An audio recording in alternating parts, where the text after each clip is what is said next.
कैसे हैं आप सभी। मैं हितेश आप सभी का स्वागत करता हूं मेरे YouTube चैनल ज्ञान विद्यालय में।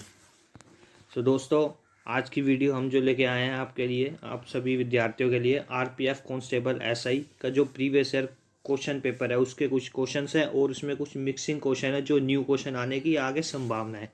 तो चलिए हम अपनी वीडियो को स्टार्ट करते हैं। यदि आप चैनल पर पहली बार जुड़े हैं तो please like share and subscribe करना ना भूलें। जैसे कि दोस्तों, सबसे पहला क्वेश्चन है, निम्नलिखित में से कौन सा अनुच्छेद देश के सभी नागरिकों के लिए समान नागरिक संहिता से संबंधित है। यानी कि यूनिफॉर्म सिविल कोड का जो वर्णित है वो कौन से आर्टिकल में दर्शाया गया है। तो आर्टिकल नंबर 44, ठीक है, आर्टिकल 44 में दर्शाया गया है। और इसके बारे में आप डीपली पढ़ सकते हैं। ये क्या है? एक समान नागरिक संहिता एक ऐसा कूट है जिसमें विभिन्न धर्मों के लोगों के लिए अलग अलग व्यक्तिगत कानूनों की अनुमति देने के बजाय सभी भारतीयों के लिए विवाह, तलाक, उत्तराधिकार और गोद लेने जैसे विषयों को नियंत्रित करने वाले कानूनों का एक सामान्य सेट शामिल है। इस तरह की से आप पढ़ सकते हैं। चलिए आगे पढ़ते हैं। अगला क्वेश्चन है, महात्मा गांधी की अध्यक्षता में भारतीय राष्ट्रीय कांग्रेस का एकमात्र अधिवेशन कहाँ हुआ था। यानी कि महात्मा गांधी जी ने एकमात्र अपने समय में एक अधिवेशन की अध्यक्षता की थी। वो कौन सी की थी? 1924 में बेलगाम अधिवेशन। यह 39वां सत्र था। यह 26 और 27 दिसंबर 1924 को आयोजित किया गया था। गांधी जी ने 3 बार बेलगाम का दौरा किया था। उन्होंने 1916 में होम रूल लीग के बम्बई प्रांतीय सम्मेलन में भाग लिया था। उन्होंने 1937 में हुड्डानी गांव में खादी और ग्रामोद्योग केंद्र में 10 दिन बिताए।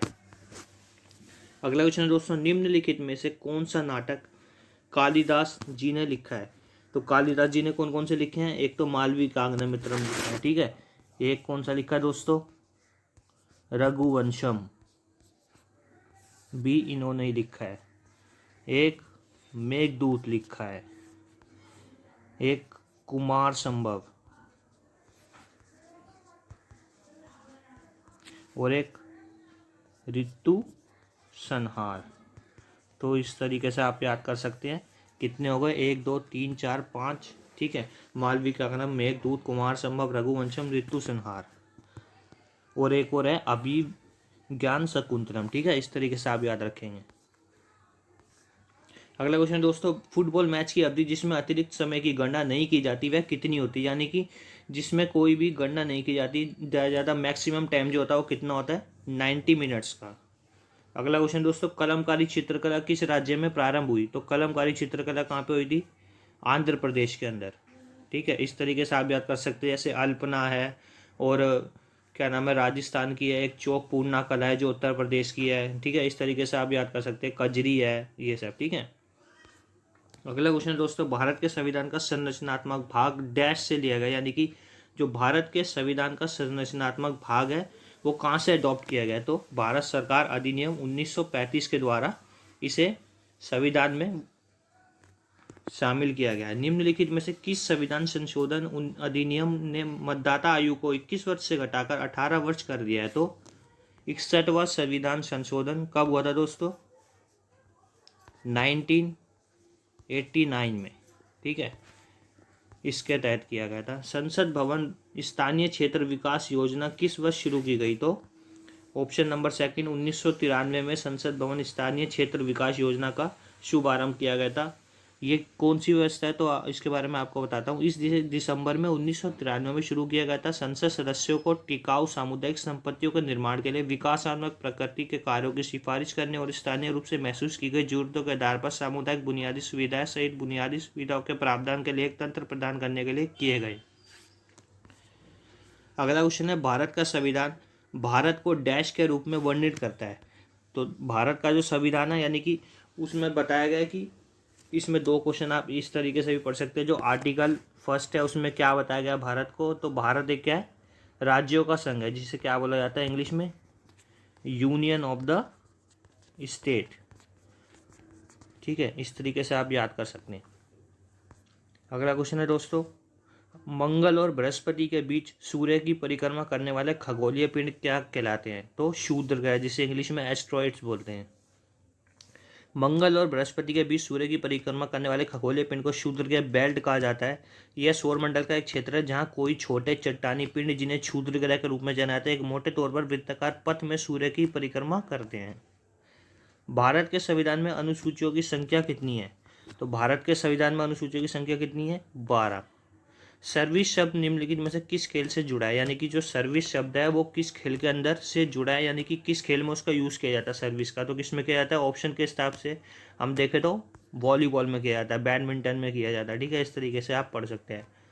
अगला क्वेश्चन है, मसाई जातियाँ निम्नलिखित में से किस देश से संबंधित है? तो मसाई जातियाँ कौन से देश में पाई जाती हैं? केन्या में पाई जाती हैं। मसाई लोग एक निलोटिक जातीय समूह है जो मुख्य रूप से पूर्वी अफ्रीका में केन्या और तंजानिया के कुछ हिस्सों में निवास करते हैं। अगला है दोस्तों, कनिष्क किस वंश का राजा था? तो महान राजा कनिष्क किस वंश का था? कुषाण वंश का। तो और कुषाण वंश की स्थापना किसने की थी? Kujula Kadphises.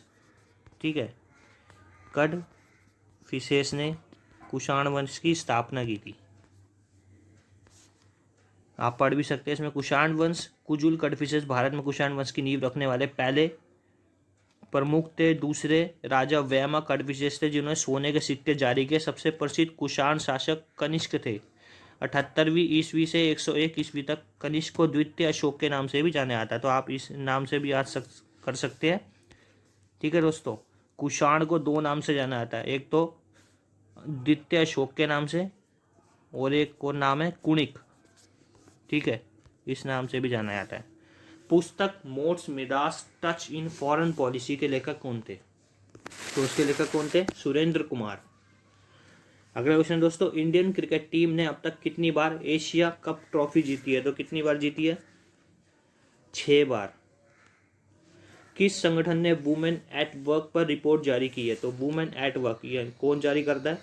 International Labour Organization. निम्नलिखित में से किस राज्य में भारत में वनों का अधिकतम क्षेत्र है? तो भारत में वनों का अधिकतम क्षेत्र कौन से स्टेट में है? मध्य प्रदेश के अंदर। ठीक है दोस्तों, मध्य प्रदेश यानी एमपी के अंदर दालों का उत्पादन होता है। ठीक है, सबसे ज़्यादा वन्य जीव अभयारण्य भी वहीं पर हैं। ठीक है, इस तरीके से आप याद कर सकते हैं। और तिलहन की खेती, ठीक है, ये सब कहाँ होता है? एमपी के अंदर।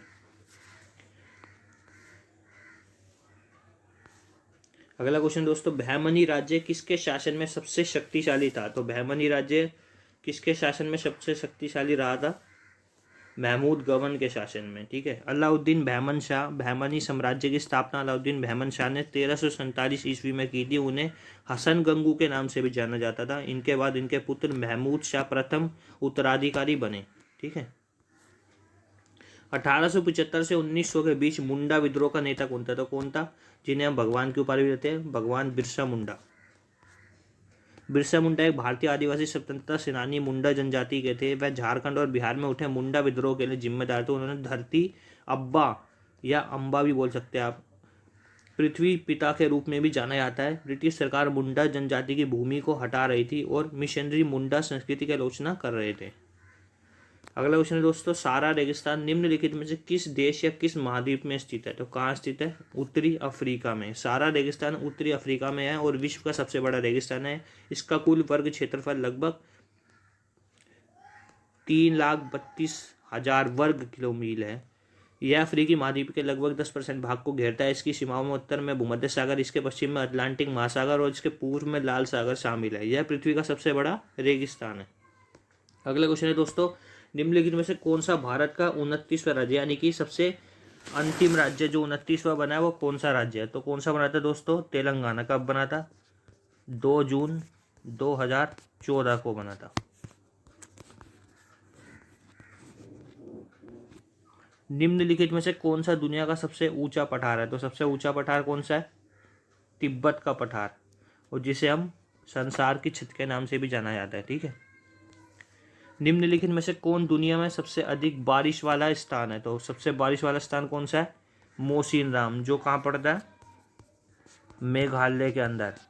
और यदि ऑप्शन में आपको मोसिनराम ना मिले और चेरापूंजी मिले तो आप चेरापूंजी में भी लगा सकते हैं, क्योंकि चेरापूंजी में भी अत्यधिक वर्षा होती है।